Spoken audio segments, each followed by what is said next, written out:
Incoming transmission.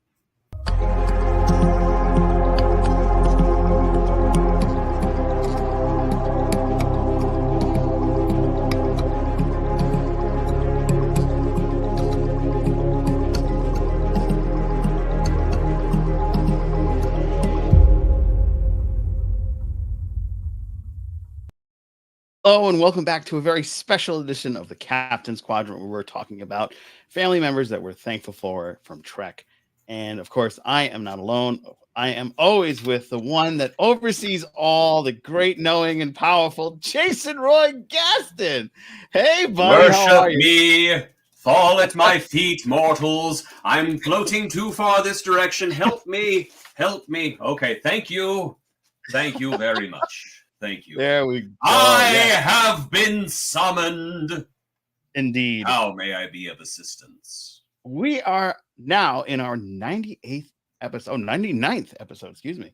Terrible. I should have asked you, the great Jason, for some numbers to fully verify where we are. But this is the 99th episode. Next week is the 100th episode, where we're going to be having a very special guest. I know you're excited about that, and I can't wait for that to happen. Get ready for the next battle. New challenger! Yes, it's going to be a lot of fun. We're going to have a lot of amazing things going on the 100th, but we are here to talk. Oh, you're over there. Sorry. Yes, I'm over here. Welcome back. Are you seeing this behind me? It's amazing. It is. There's so much cosmic space behind you. It's Little help, incredible. please. Wait, come back. Yes, we are here to talk about the great family members of Trek, the Star Trek family members we are thankful for. And we're going to kick it off with your 5, and then we're going to get into mine. And we're going to start with Sarek. Of course, because whenever you think of dysfunctional family members, you think of the coldest fish in the sea. You think of Sarek. Sarek, son of Scone, son of Sokar, and the father of Spock. Now, Sarek has always been a bit of an emotionally distant person. Of course, being a Vulcan, you're expected to be. Never did approve of Spock, never did approve of Spock's friends. So basically, he's more human than he believes he is. Because who has not had a father like that? Excuse me, I must drink my Nebula Sprite. Nebula Sprite. When you need to quench your thirst. Refreshing. Sprite. Reach out to us. This is a prime sponsorship deal. Yeah, you guys weren't thinking about Nebula. This portion of the Captain's Quadrant podcast is not sponsored by Sprite, but if you guys want to, but it could be. It could be all yours. So we have the unique privilege of having 3 versions of Sarek in Star Trek. We have, of course, the original Sarek, played by the legendary Mark Leonard, who I met a long time ago at my very first convention. He appeared with Robin Curtis, and he was funny. I was not expecting Sarek to be funny, but the first thing that Mark Leonard did whenever he got on stage was he cracked a joke. He said, how many Klingons does it take to screw in a light bulb? Oh, God. Only 2, but they have to be very tiny. And I'm down in the audience going, Sarek, oh my gosh.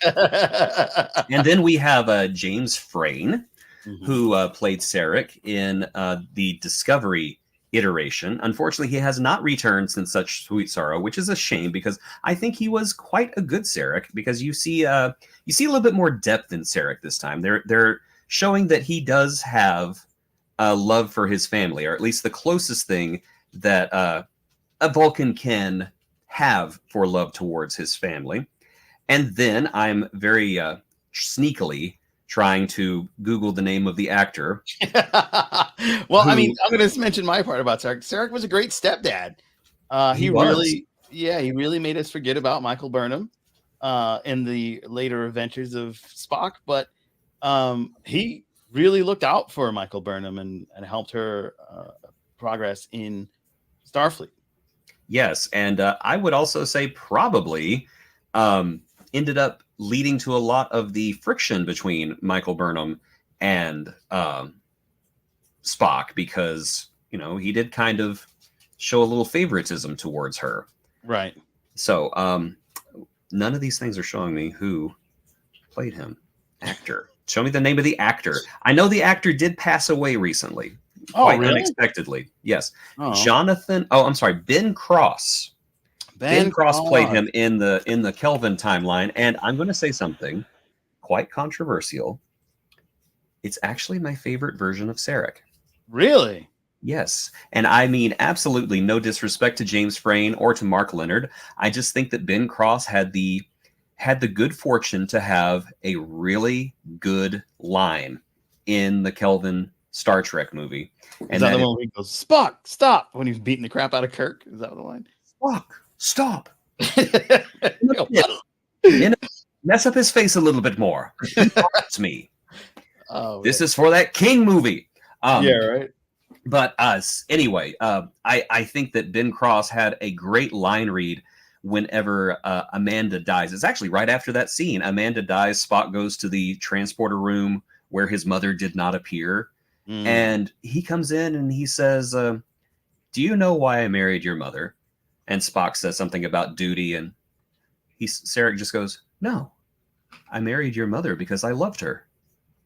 And it was so well delivered. I don't think that a lot of people don't give the first Kelvin Star Trek movie enough credit, because it was an emotional movie. It had a lot of really great moments in it, and that's just one of them. So Mark Leonard, Ben Cross, rest in peace. James Frain, I hope we get to see you again. But that is why Sarek is one of my favorite Star Trek family members that at least I am grateful for. I'm not sure how Spock feels, but I'm grateful for them. I agree with that choice. I really appreciate Mark's iteration of it. That was my first time really understanding Spock's dad, because I had seen Next Generation episodes. Like my first Star Trek episode was Way to Eden. What a way to get baptized into the universe. Oh, dear Lord. Yeah. And I hadn't seen the episodes where Spock's dad showed up in the TOS episodes, but I did see him in Next Generation, and him just kind of unraveling and sprawling out because of his deterioration. And there were great moments in reunification when I think right after he dies, and Spock had some of his Captain Picard had some of his Katra that he had to pass to Spock. I thought those were really great scenes. Do you know that Mark Leonard had absolutely no idea that Sarek was going to die?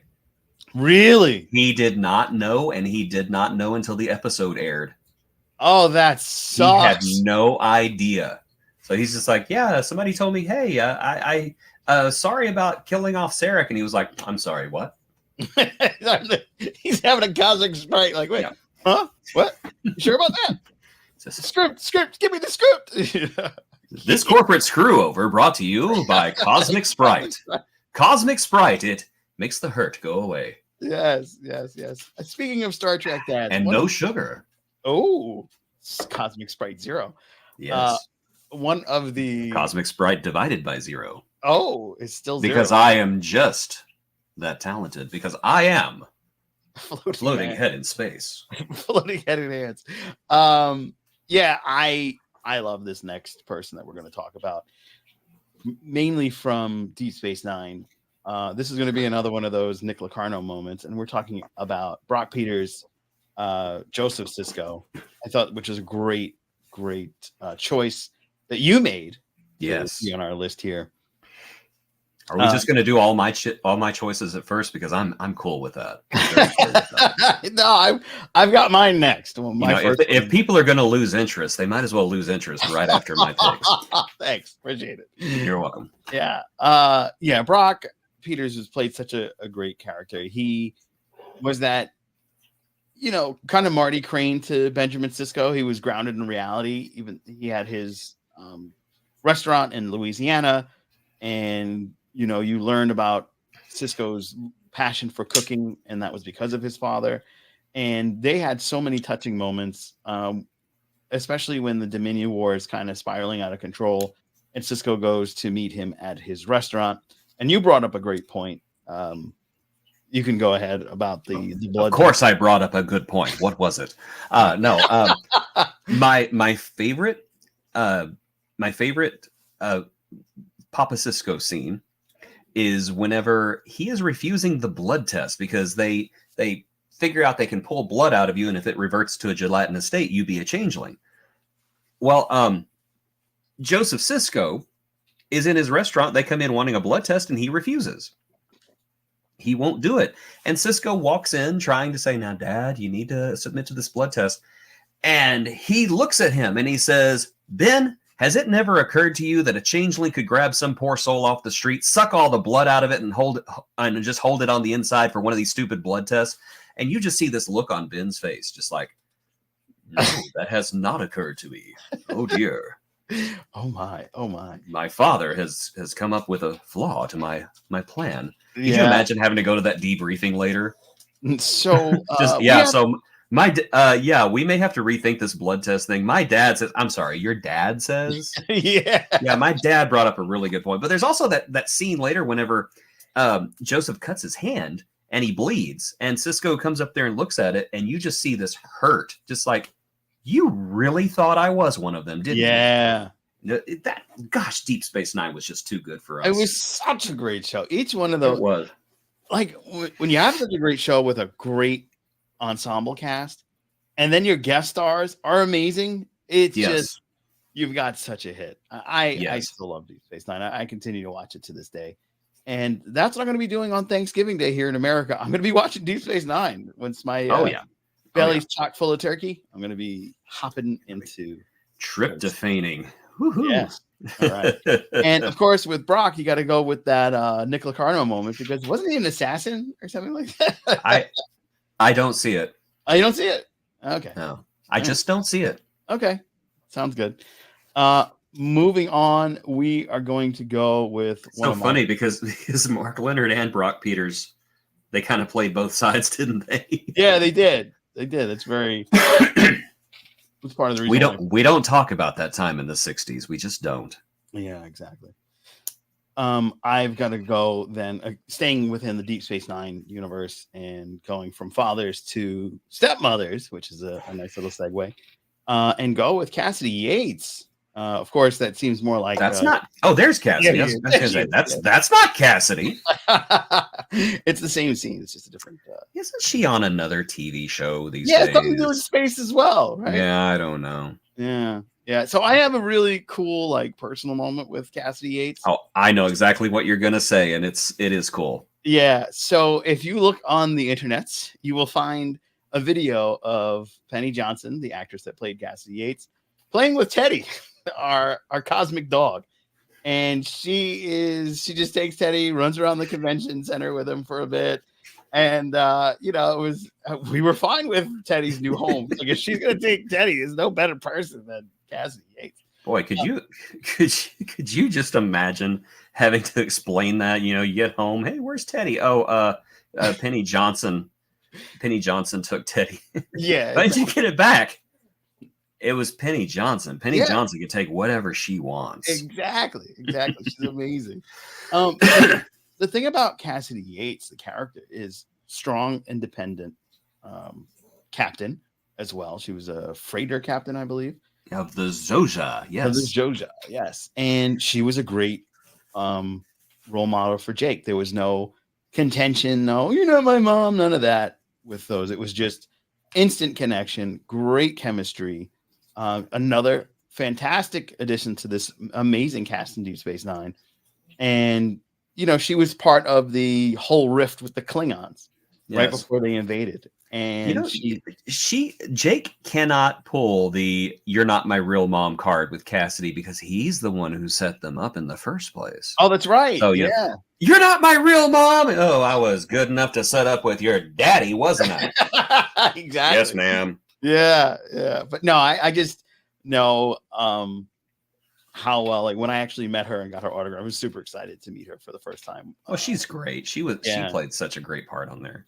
Love that role. Yeah. And it was a really nice, especially when she has Ben Sisko's kid in the future. I really would like a story, like maybe even a short trek, just to see what's going on in that relationship because, you know, Jake Sisko is your big brother, always looking out.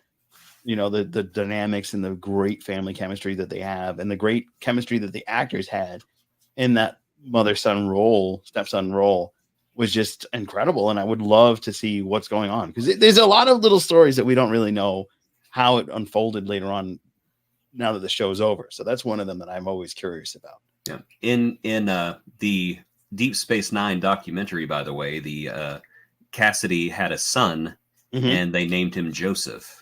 So and Joseph, and by the time the eighth season rolls around, the hypothetical eighth season, Joseph is a lieutenant in Starfleet on Deep Space Nine.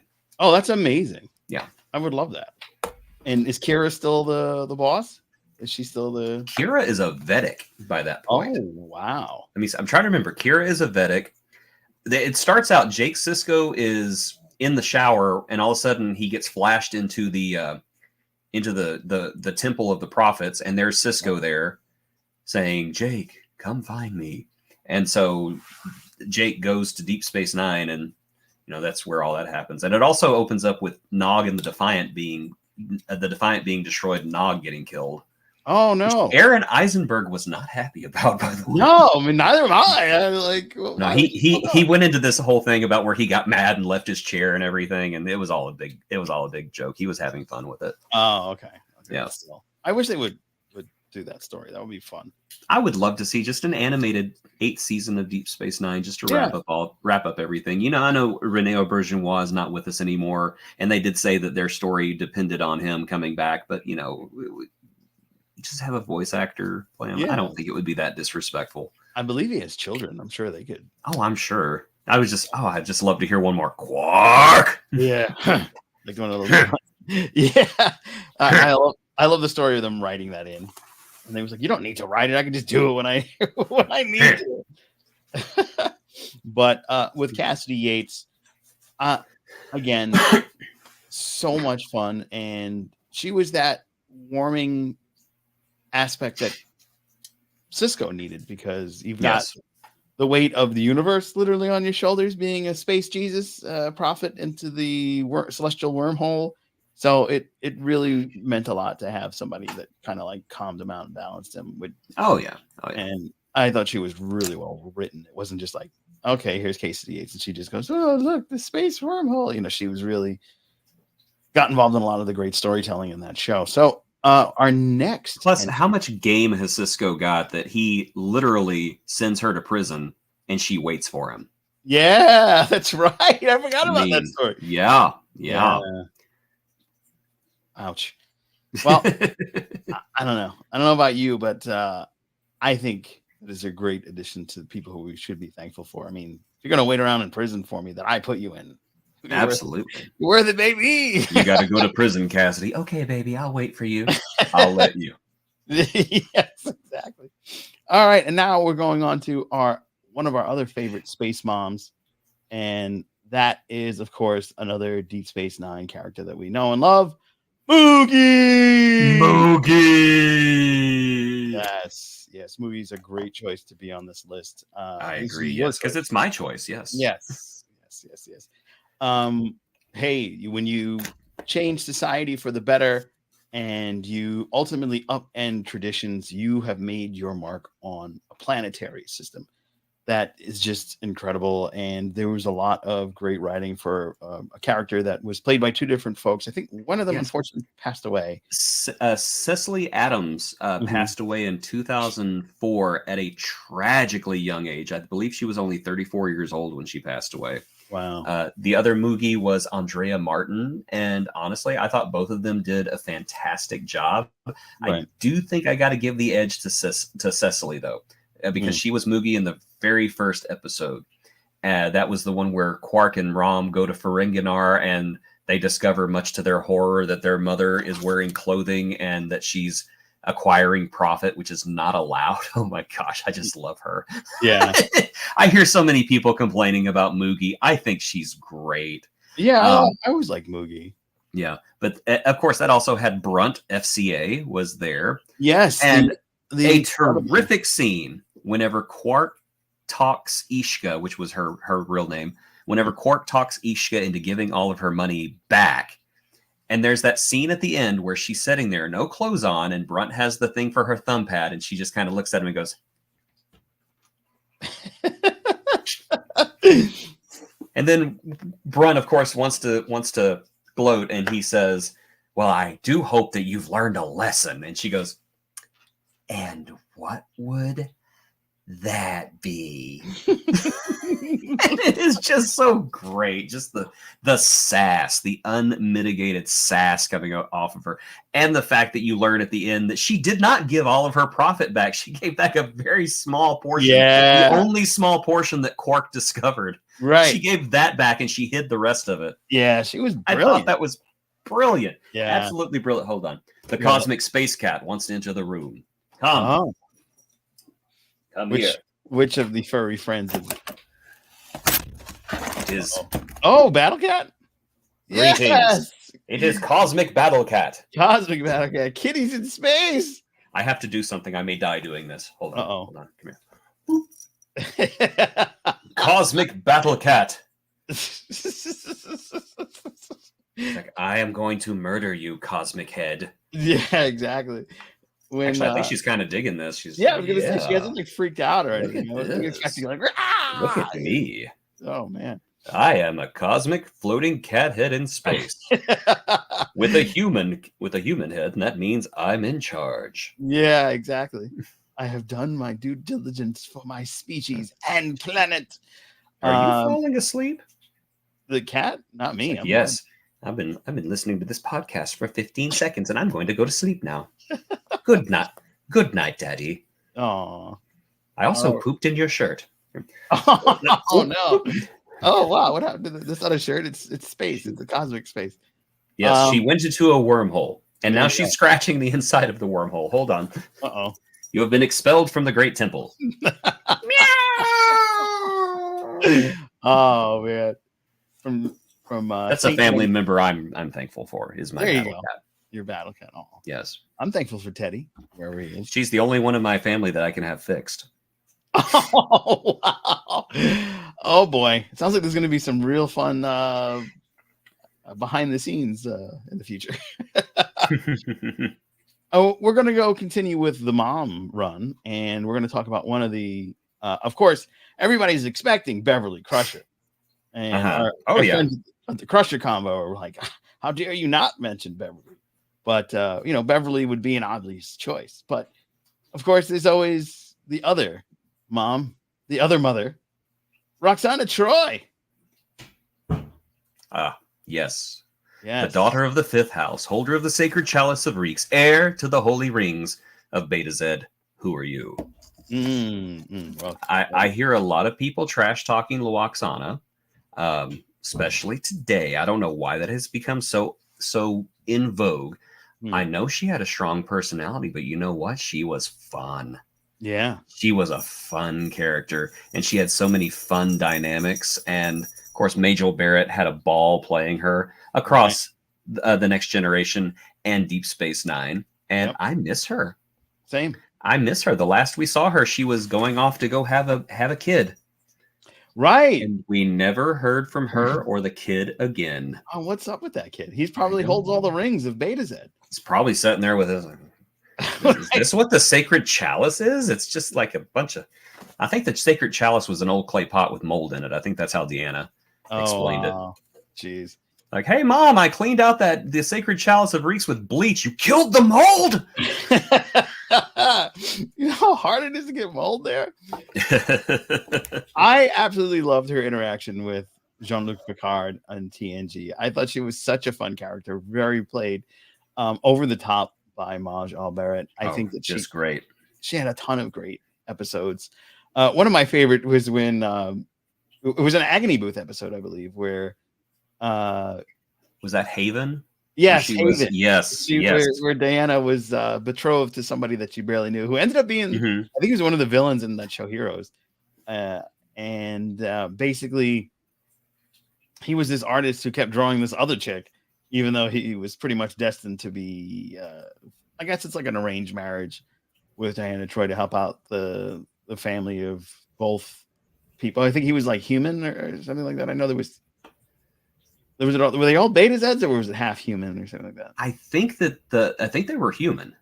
Yeah, Yeah. they were human. They were human. Yeah, they were human. And then he kept dreaming about this other woman. And I remember Yes. Riker being like, "Wait, hold up, you were engaged to somebody? Like, what? Oh, hold on, you never told me none of this." Yeah, and ultimately, the woman that he kept drawing and dreaming of was part of a ship full of space herpes, and when she got on that ship, you then also had space herpes, so he couldn't come back. I appreciate the Ice Pirates reference. I respect that. You have the blessing of the giant cosmic space head and the blessing of Cosmic Sprite. There we go. Because when you're in the cold vacuum of space, it'll quench you. It's the quenchiest. I think it will just turn into ice, but but it will be refreshing. It will be refreshing ice death. Another fun episode with the Cosmic Space Cat. Another fun episode was when we got to meet her bodyguard, I believe it was Mr. Holm. Yes, Mr. Holm, who was Lurch. He was Lurch. Yes, he was. He played a bunch of different parts. Yeah, he was a great bit actor. He was, and I loved when he. I believe it was in Haven when they're at the table and he's like doing stuff with the little board, and then he gets to ring the bell, and he was like so happy. And then Diana got mad. Screw you with this arrangement. And then she like knocked the bell over, and he was getting ready to hit it, and then she knocked it out of his hands. Like, his only job. That was his only job. Yeah. And she took that away from him. Also, the only line that we ever see him say anything, the only episode we see him say anything, because he says at the end, "Thanks for the drinks," and then he gets on the transporter room. Oh, that's right. And if you ever read the great novel Imzadi by the great writer Peter David, it is revealed in that novel that he actually speaks a second time, and it is in an alternate future when Luoxana Troy is dying. He meets Riker at the door and says, "She's waiting." Oh wow! I got two lines, and it's a really eerie read because after Luoxana dies, Riker notes that Mr. Holm just left. So it was like his job was done and he just left. He didn't say goodbye to anybody. He didn't take anything. He just left. Wow. Yeah. So I guess he went to go serve the next crazy house hormonal gilf in the universe. And then I think this was her last episode where she almost married that other guy. And that was not her last episode. No, it wasn't. Her last episode was Dark Page, where we find out that she had a daughter named Kestra who died. Oh, this what I believe was a season 5 episode where David Ogun, oh my gosh, Steers from MASH. Right. And of course the voice of Jumba Jukiba from Lilo and Stitch. Right. He comes on board and she falls in love with him. And then she finds out that they're only allowed to live until their 50th birthday. And then they have to euthanize themselves. And his next birthday is in a couple of days and he's turning 50. And it's one of Majel Barrett's best performances. Yes. Yeah. This is the one I remember the most, like her. And I think the other one where she was trying to get out of a wedding and like had Picard step in. Those are my two most memorable ones. And then she was on Deep Space Nine too. Her entire arc was just trying to get into or trying to get out of relationships. Yeah. She was very odd. Yeah. And then the other cosmic space son is who we're going to talk about now, and that is Wesley Crusher. Hello, Wesley. Wesley. Hello, Wesley. I've been banging your mom, Wesley. You have a brother, Wesley. You have a brother, Wesley, and he's much better looking. Oh, because he has my DNA. Oh, and Borg. And Borg. He's a little Borgy, but that's okay. He's a good boy, though. Yeah. Wesley Crusher got a nice resurgence as of late because of the deservedly so, yes. Yeah. But they did have another pop up from him, and that was in Picard season 2's finale. And if you are wondering about that episode, you can go and check out last week's Agony Booth as we talked about hide and seek, the lead up to the Wesley Crusher cameo. And that's kind of how I remembered that last episode. It was like, oh, Wesley Crusher made a cameo. Yeah, I have the feeling that they threw Wesley Crusher in at the last minute because everybody found out he was not going to be included in season 3. So, because it just had this tacked on feel. Now, don't get me wrong. Anytime Will Wheaton shows up as Wesley Crusher, I'm all for it. Right. But it did feel like it was just something they put on as an afterthought. But fine. Anything that gives us more Wesley Crusher. I want to see a Travelers spinoff. Travelers spinoff would be great. Star Trek. It would be awesome. Right? Yeah, they can do a whole universe of universes. Yes. And then of course the Lower Decks reference where he was part of, was it Delta Fleet? Right? Nova Fleet?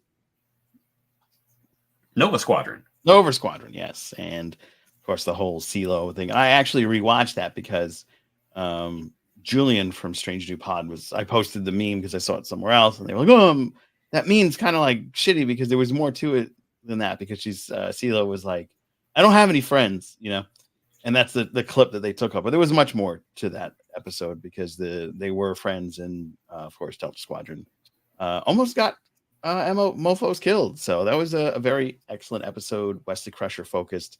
But more importantly, he is a great son because he can travel through space and time and not interfere with your life. Yeah. Because Beverly Crusher went on to have another kid with Picard. Yep. He didn't come in and be like, whoa, what are you doing? I like to think that Wesley probably pops in every now and again just to kind of stand in the background. So I think Wesley knows. And I think Wesley's cool with it because he knows his mom has got somebody. Yeah. Of course, how would you like to pop in whenever Picard's giving it to your mom? It's like, poof, hey, guys, I'm back. Oh, my God, poof. I don't understand why I never saw Wesley again. He just disappeared. And Wesley's out there, just like scrubbing his eyes with suns. Like, oh, my God, no. No, he was saying, mon Dieu, no. Oh, jeez. I'm trying your French. When it's convenient to the plot. Yes, it is. Very much so. Very much so.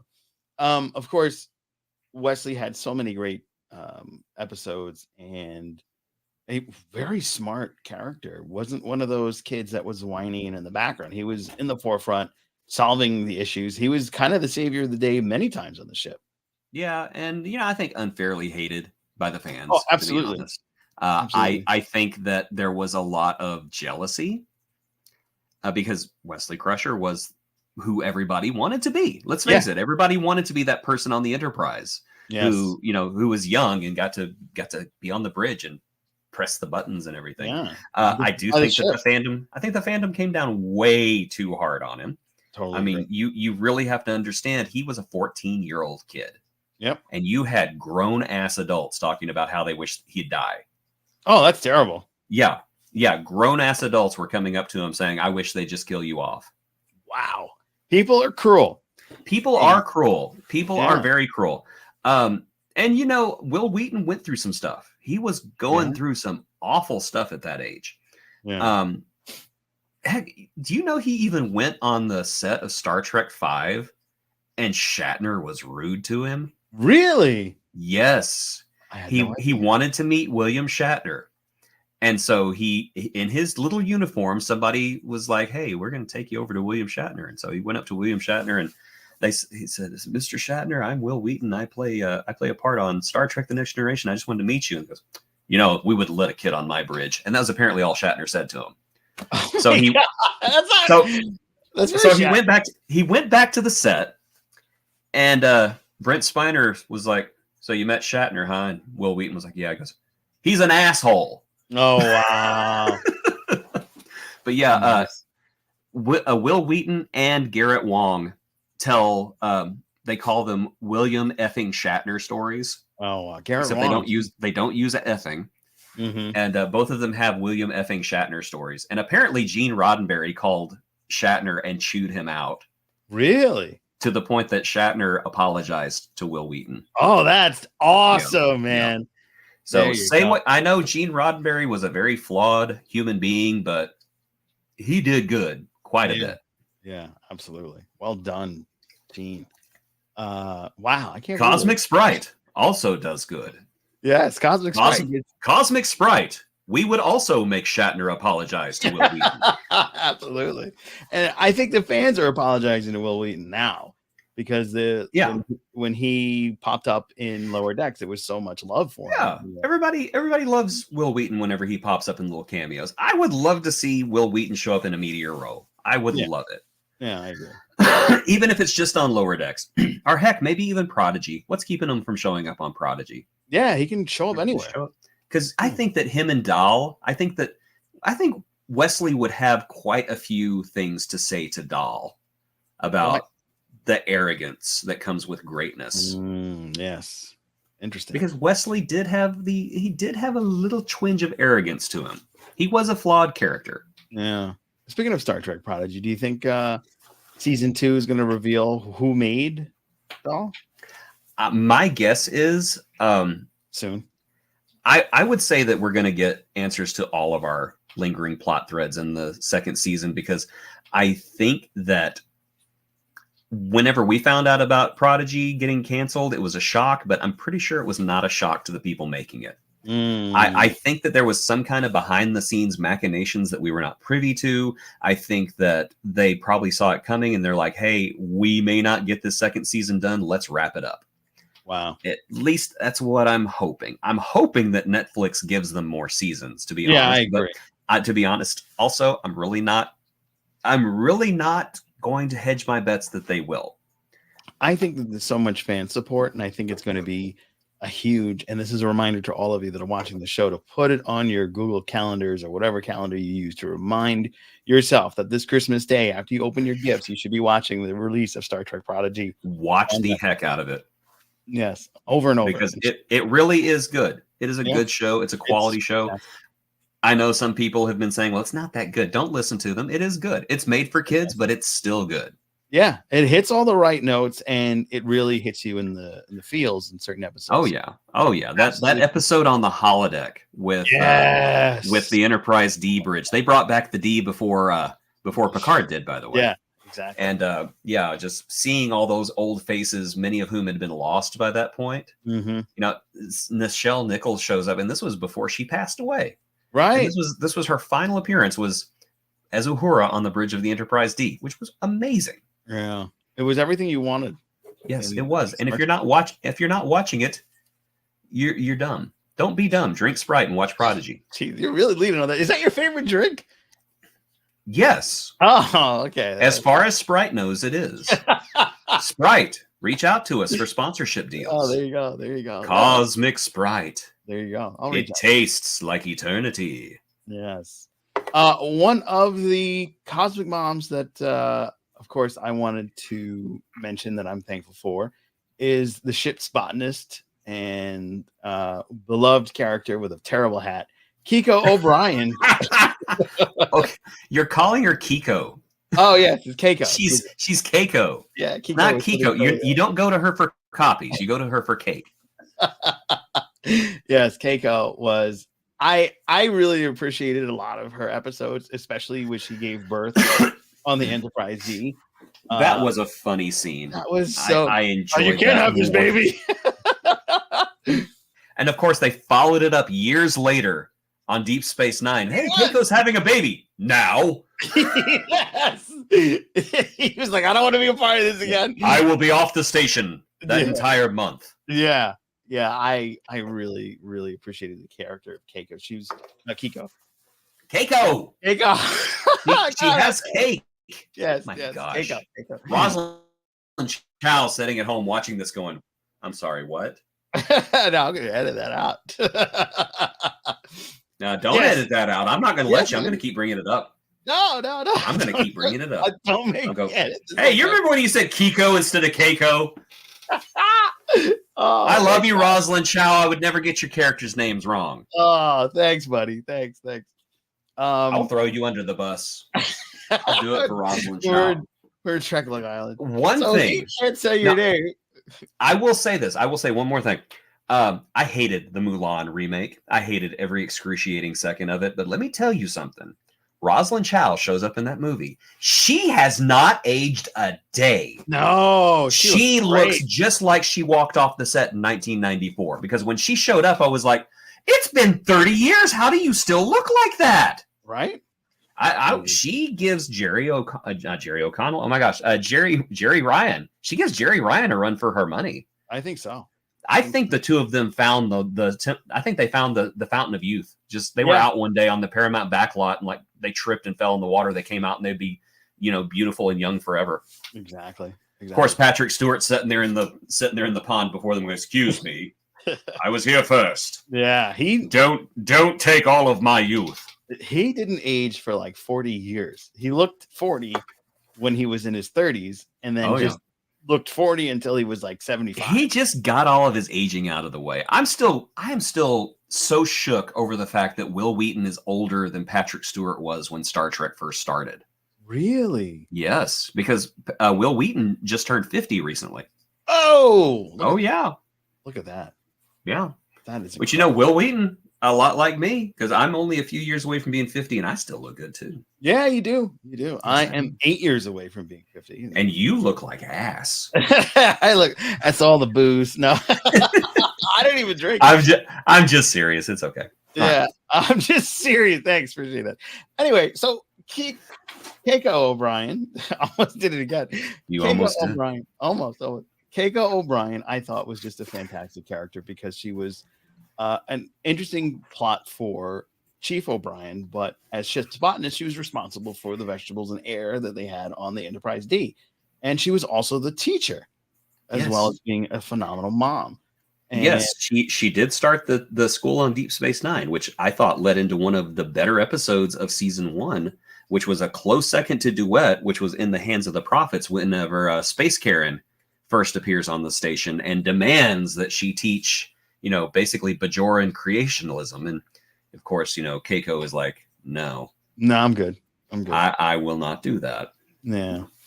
And it's so timely. Still holds up today. Yeah, held up very well today. I like that she was a no-nonsense type of character and didn't take any business. Like, she stood her ground up to I think she was ultimately the head prophet, Space Karen. She was Vedic Kai Wynn, right? She was the top. Yeah. She was Vedic Wynn, yes. Vedic Wynn, yes. She was the top Bajoran priest, which was the be all to end all. And she still said, I don't care who you are. I'm not teaching your business. Yeah. And as you were talking about doing well. Look at that. Look at that. It's Moulin Rouge on the right and, TNG on the left. Yeah. It's just Moulin Rouge. What in the hell are you drinking tonight? I'm not drinking anything. That's the problem. I can tell you what you're not drinking. You're not drinking Cosmic Sprite. Hey. Cosmic Sprite. It will keep your brain crisp, unlike some people. Yeah. I don't know what's going on there. Rosalind Chow drinks Cosmic Sprite. It keeps her young and beautiful. There you go. Yes. She was in the Mulan remake, and she doesn't look like she's aged that much. I know. She looks amazing. And it was fun to see her whenever she popped up in the trailer. I was like, oh, there's Rosalind Chow. I'm going to go see this movie. And then I regretted it. Oh, ouch. I'm sorry. I apologies to Rosalind Chow, but this movie was butt. It was absolute butt. If you still have Netflix, she does a great villain, actually, in Sweet Tooth. I started watching. I think I got through the first few episodes of Sweet Tooth, and I never finished it. I'm going to finish it now because I want to see Rosalind Chow. Yeah, she's the big bad in that story. Oh, wow. So we're gonna move away from moms, get off your mom, and then go right into brothers. And of course, you did not just do that. Yes. Oh my gosh! What a segue! Just lower the bar, would you? I could put up the fart joke. I mean, so you might as well. Let's just go for it. Yeah. Right. Wait, I think I have that. Wait, do I have that? No, I don't know. Your mama's so big. Thanks. Here we go. Your mama's butt so big that it leads to the Gamma Quadrant. Oh my lord. Space joke. Space your mama. Your mama's so fat the Borg tried to assimilate her and it took 12 years. God. We're going to talk about, of course, America's... Your mama's so ugly that even Lita wouldn't date her. Oh God, look at that. The Yamama jokes he's got for days, apparently. Absolutely. We're gonna talk about the amazing cosmic brother that is unbeknownst to all of us until Star Trek V, Cybok. Yes, and Yes. he's making the character is making a triumphant return in Strange New Worlds. I love how you have that one shot of him from Strange New Worlds, just his back. I just love that. Oh, because we never saw his face. We don't know. No. Yeah. We never saw him. Hopefully this next season, hopefully we will finally be introduced to him. Now, I'm wondering if they're going to do like Lawrence. Okay, we were talking before the show about. Yes. I actually have kind of a soft spot for Star Trek V, and I think one of those soft spots is Lawrence Luckenbill as Sarek, and not Sarek as Cybok, because he has fun playing the role. You can tell he's just having a ball. Yeah, and Cybok originally was supposed to be played. No. Shaka Ree was supposed to be Sean Connery at the end. Yes, Sean Connery was offered the role of Cybok. Oh, and he turned them down. He's like, I don't understand what this is, but your mother's a whore. So I don't know if they actually ever really offered the part to him, but they wrote it with him in mind. Right. I think he was Bill Shatner's dream casting, but they did name the planet after him. So Shakari is Sean Connery. Yes. That would have been just so great. If he was, I've come here to steal something very big. What is God? Open your mind. Open your mind to me. Let me see your pain. I'm not feeling any pain. Are you feeling pain now, you wee git? The hell are these ears for anyway? I don't understand a damn thing of this. Who are you? What the hell is a Spock? Spock? I think I ate soup with a Spock once. It's very hot. A little spoon with pointy things on it, kind of like these. There you go. That's where the inspiration came from. Cybok was a great villain, despite being in Star Trek V. Despite being in Star Trek V, he was the opposite of what we know Vulcans to be. And he was, was he also a half human, or was he fully? He was a full human because his mother was a Vulcan princess. Because apparently they have monarchies on Vulcan now. Oh wow! So he was. We never heard about that before either, did we? So that means there's a Vulcan king and queen somewhere. I don't know. Yeah. Do you call them your Majesty, or do you call them your pointiness? Yeah. So technically, that means Spock is heir to the Vulcan throne too. All right, so yeah, you got me. You got me. Would that mean that Michael Burnham was in line for succession? Oh wow, look at that! I mean, she didn't jump to the future. She could have been Queen of all Vulcan. Yeah, I really appreciated this character. I thought there was a lot of depth to him. He had such a weird way, kind of cult-esque with his people. He was able to rally people at rallies and get them behind him and make himself the be-all to end-all. And which is nothing like what's going on today at all. No. A con man fooling people into believing something that's so unbelievable that no sane person would believe them in any circumstances? No. But that's why I'm smiling, because it's weird. We're going to go on the Enterprise. We're going to grab it by its nacelles. Oh, there you go. So yeah, Shatner actually wrote Cybok with Jim Baker in mind. He was watching a lot of televangelism at the time. And Jim Baker was, I have sinned against you, my Lord. That guy. Yeah, Shatner was kind of taken by how much control these people had over their flocks, and that is where Cybok was born. So I think that's very interesting. So does that mean the current Cybok on Strange New Worlds will be based on Joel Osteen? If you mean somebody who's going to lock the Vulcan monastery when people need shelter, sure, why not? And then hide all the Vulcan coin in the walls. Spock, it's me, Cybok. Cybok, what is your dastardly plan? Well, to find that out, you're going to have to send 1995. Yeah, exactly. You get a brand new book signed by Cybok. I'm excited. God wants you to do this. Yeah, exactly. God needs your donation. He's on a planet called Shakari. We got to get there. Yes. one of the great opportunities they have is to recast this actor and this character and with an Yes. actor from our modern generation. And there's somebody that you thought would have worked very well. I'm thinking they might just do a split screen and just have Ethan Peck play both Spock and Cybok. But I think Spock and Cybok never looked alike, though. no, they didn't.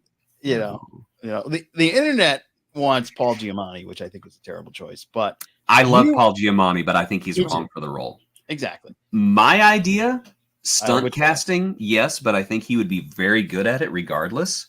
Let's get Zachary Quinto to play Cybok. Because we've seen him play kind of barely capped madness before whenever he played Sylar in Heroes. And then he was in some other space movie. I can't remember what it was or what part he played, but he was really good in that one too. And so, yeah, let's do a little stunt casting and put Zachary Quinto as Cybok. That would be It would be amazing. great. It Yes. would be so good. And of course, Spock's we were trying to find the non-binary term for a sister / brother-in-law. So we're just going to say Spock's in-law has to return too. The lovely Angel. Yeah. We'd love to see them again and see Spock and Angel's relationship, which I think would be. Yes, Cybok and Cybok Spock. See Cybok and Angel's relationship, and to see Spock's fascination and horror when he realizes that Angel is his in-law. Yeah. Oh, there's a lot of old Spocky. He's going to be dealing with a lot. I have another cosmic space cat. Oh, yes. It's the great and powerful Murder Bean. There we are. Hello, Murder Bean. Murder Bean, who is currently farting, by the way. Thank you so much for that. It's like she just blew me a kiss. Oh, releasing all the methane gases to go and further expand the space. You were blowing me kisses, weren't you? Good Lord, from the wrong end. Foul. There's methane in the universe right now. Yeah. Smells like Friskies and Special Kitty and butt. So, as we were blessed by the great Murder Bean, we are going to talk about the other brother that is very well loved and doesn't get enough time anymore, but had his time in TNG, and that is the amazing Kern. Played by the legendary Tony Todd. Yes. Oh my goodness. Kern was so much fun. Kern was a great brother. It was the Klingon fray into brothers. 100% brother, not a half brother, unlike Cybok, but yes, he had to deal with the fallout from the terrible things that happened due to the Duras family and the Khitomer Accord, where people didn't make it, and they blamed the Moog family for all these issues. Yes, and Son of course, Moog. and Kern. I'm being bitten. No, I put her down. Now she's biting me. Okay, come here. Love me, Love me. Let me blow you another kiss. So Kern basically had to stay on Kronos and deal with all the flack, the shame that was brought upon his family for something that his family didn't do. And Worf got the hell out of there and became a Starfleet officer. Tony Todd's performance in both Deep Space Nine and TNG with this character is stellar. This is one of the great arcs that they have in both series with this character. And is he on the Klingon Council now, or with Marta? Well, if you remember, in his last appearance in the Deep Space Nine episode, Kern shows up after Worf breaks ties with the Klingon Empire, after the Klingon Empire declares war on the Federation. Right. And he's been stripped of everything. He's basically been disinherited by the Klingons, and he comes on the station because he wants Worf to honor kill him, basically. Right. And Worf is just kind of like, okay, stab, stab, stab. And then Sisko's like, no, we don't kill our family members here. And so they decide to wipe Kern's memory. Right. And, basically do plastic surgery on him and put him into a small but noble house where he could live the rest of his days, not knowing that he was Worf's brother, which I thought was it was so sad at the end whenever Worf has to say, I have no brother. And, right. Walk away. Yeah. Because that's one of the few times you see Worf almost lose it. Yeah, very 'Cause tragic. he kind of does one of these things, and Dax is there to stop to catch him, and then he just walks away, and it's just like, oh, Worf has lost his entire family. Yeah. What about Alexander? Who? I noticed that he wasn't on this list. I almost put him on the list because Oh, I feel wow. bad. I feel bad for the little guy. Yeah, all 3 versions of him. I think there were 3 versions of him. Yeah, yes. 3 portrayals of the character. Yes. Yeah, but Kern again, heck of an arc, very dark ending, but very Klingon ending. Very Absolutely. Yeah, very dramatic. I highly recommend you go back and watch those current episodes. It's very, very stellar story writing and story. Speaking of Alexander, I have the perfect way to bring him back. Alexander? Yeah, Alexander. Since we're Okay. talking about family members, very quickly, I did this on TikTok several months ago, but I had an idea for a Star Trek spinoff called Star Trek Kittimer. Oh. In which the Federation and the Klingons design a starship together. You see it in Star Trek Online. It's the Kittimer class. Yeah. And they have a fully integrated 50% Federation, 50% Klingon crew. And they decide they have a first officer, a human who was raised by Klingons, kind of like the opposite of Worf, but they're looking for the perfect captain. And they realize, hey, we have a Klingon who was basically raised by humans. And they seek out Alexander Rozhenko. Who by this point is in the Klingon military, and they're like, "Hey, come over, join Starfleet, and we'll make you captain of the ship." So after some cajoling, and of course there's a cameo from Michael Dorn. Who are you? They put him on board as the captain of the Kittimer, and they go off to basically have some fun episodic adventures, and that's where we get our Klingon counselor. Oh, yes. Wow! You really tied it all together. Yes. Sit down. Your time begins now. Tell me your problem, human. Well, Yeah. I'm just feeling anxiety. You are weak. That is all the time we have. I love how we were able to tie the lower decks back to this Absolutely. And of course, Miggly Moo has got to make his first live action appearance. Oh, that would be a lot of Yeah. fun. Yeah. Oh my goodness, so much to be had. Writers, reach out. Yes. We're willing. Paramount. We are available. We are. Just shockingly enough, we are available. Yeah. The cosmic space head is ready to divulge so many wonderful stories into the Star Trek. Right. Give me your wisdom, mighty space head. There's one more person. Despite the title, every scene in Star Trek was filmed on Earth. What? This has been the Cosmic Spacehead. Please think insert 25 cents to continue. I think this is going to be the new TikTok shorts. I do live to serve. Yeah, that'll be fun. And they'll be on Captain Squad. That'll be fun. The last entry on this list is one that is very the last one. Oh wow, okay. I was thinking this was going to be a short episode. We've been going like almost an hour by now. Yeah, exactly. 3 minutes.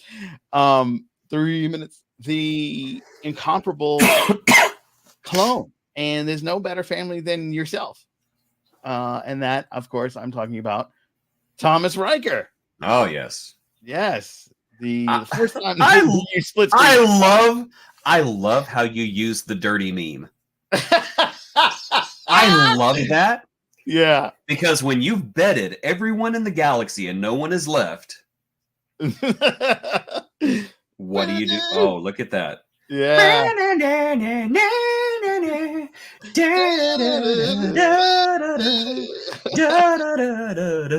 Oh, it was a careless. You can tell Lieutenant Riker is a little hesitant, but you know he's gonna come around. Oh yeah, he'll dig it. Of course, we know that time has passed, and Tom Riker would probably look more like the Frakes that we got in Picard. But yes, he's gone from sugar daddy to daddy. It's fine. Yeah, space daddy. Yeah. Yes, he's space daddy. Yeah, so he's pizza daddy. That's what we called him. He's pizza daddy. That's right. He's pizza daddy. And I think it would be really fun to bring him back. He was a great. We know from Lower Decks that he is still alive. Yeah, he made it out of the Dominion War somehow. Yeah, so he is still alive. It's canon. It's there. There's precedent for his return, so that will be a lot of fun. The character of Thomas Riker was a transporter accident that made another version of Riker that without all the good morals, and who ended up becoming a founding member or joining the Maquis. Was he a founding member of the Maquis? He joined the Maquis. Joined the I believe. Maquis, yeah. So he was he joined the Maquis and betrayed the Federation. Yes. So I think there's a lot to be done with Tom Riker, especially he could probably get aboard the Titan and do some damage. Those were fun episodes. He actually makes his last episode in Deep Space Nine during the Dominion War. So yes. The episode called Defiant, as a matter of fact, which is, I don't give him points for imagination, but it hits it right on the head. So that's right. Fine. Right. And I believe there's some still great stuff he had with come back. It's not I think you're having way too much fun with this. Oh, yeah, there we go. Welcome back to the show. Yes, the amazing rocket power. The amazing Thomas Riker is one that they kind of knocked on with Boimler in Lower Decks, and he was in a transporter accident on Titan, which I thought was hilarious. And you have what's the Boimler? William Boimler. Because he was sucking up to Riker. Right. And I think it's great that by this point in history, they have like protocols what to do if you have a transporter clone. Yeah, they have established protocols. I think that's just absolutely amazing. Yeah. I mean, so the arc with this character is shorter than all of the other ones that we had mentioned, but it's definitely worth a watch, especially the Deep Space Nine episodes. It's a perfect Thanksgiving to always look at yourself in the mirror after eating all of that and go, oh, I think I need a bigger shirt. It's really we need some physical activity. Yeah. I think I'm gonna go right. We need to work on ourselves. We need to look in the mirror and say, oof. But are there any fun and memorable moments of Thomas Riker for you other than? Well, I think that it's telling that as soon as he gets on Deep Space Nine, the first thing he does is try to seduce Kira. Oh, yeah. That is such a Riker thing. That's why we all thought it was Will. It was like, he's trying to sleep with everybody in the universe. Yeah, including himself. Including himself. Because the thought did cross his mind. Of course. It did. It's like, there's nobody that knows me better than me. That's right. Nobody knows what I likes like I do. Yeah. Oh, man. So much fun to be had. And that is going to wrap it up for this fun and enticing fray into the family members that we are thankful for in Star Trek. Yes. And to everyone out there in the United States, happy Thanksgiving. And to everyone else, we hope that despite the fact that you don't celebrate Thanksgiving, which is a wonderful holiday where you can just gorge yourself and pretend like you like your family, we hope that you enjoy your family and that you are having a wonderful day regardless. And there's one thing I have to do before we sign off, because I've been wanting to do this since we started. Mm-hmm. Since I am the cosmic head in space, I have to do this. So please bear with me. Bill Nye the Science Guy. Bill. Yes, you did it. Fantastic. All right. Well done. Well said. And thank you so much. We're going to go and do our little fray of the shows that we think you should watch, including your own show and channel. Absolutely. The Jason Roy Gaston channel, where comedy goes to die. And there's so much fun being had. Painful death. Yes. And there's so much fun to be had with Jason and all his furry friends, including the human in the bottom corner there. Yes. Rub his belly and he'll do whatever you want. There you go. There's video games. There's movie He says chat. the C word almost as much as the cats do. Yeah. So there's just so much fun to be had. I really enjoy watching your show every week. And I believe that's on Wednesday. How do I have a receding hairline in one picture, but a full head of hair in the other picture? That's the magic. Does my hairline recede when I smile? Uh-oh. Is there a tendon that goes between my mouth and my forehead? I just want to know. Maybe. Because, I look adorable in both pictures. I really do. I'm just curious. They're good shots. Yeah. They are. They're wonderful. Okay, honestly, if I had my own Tom Riker, totally. All right. I'm just saying totally. There you go. You heard it here first, folks. And speaking of our Jason's furry friend, he has his own channel called Pop Culture Spread. Be sure to check out Rick and Jace and all of the madness in streaming news. It's a lot of fun because they will give you movie and streaming news that's going to blow your mind. They just talked about the whole restructuring of the Marvel Cinematic Universe due to some recent changes and budget cuts. There's directors that change, and they're going to give you all that information. So jump on over to the Pop Culture Spread channel and check them out. And that's actually Hatswell squared. I never noticed it too. I wonder if he notices Hatswell squared. Or is it a zero squared? I don't know. Whatever. I'm never going to be able to unsee it. And now, neither will you. I've never noticed. Like we've been putting this up for like at least 3 weeks. I just love. I don't know. Part of me is just kind of like picturing these two doing this photo spread and just like, should we go somewhere pretty to take our picture? No, we'll just do it right here in the parking lot. It's fine. All right, Rick, turn around. Turn around. Give us your best Bond. Yes. And of course, if you enjoyed me here, you will enjoy me over there at To Be Seen, where we're talking about the Console Room podcast, Doctor Who show. It's every Tuesday at 8 p.m. Join our newest member of the To Be Seen family, and that is Ernesto. You know him as the Chief. He's a recurring guest here on the Captain's Quadrant. He and I have jumped into all things Doctor Who, and we're going to be talking about Jodie Whittaker's swan song on Tuesday, so you're not going to want to miss that. And of course, the big 60th anniversary special that's bringing back the beloved David Tennant with Catherine Tate, Donna Noble.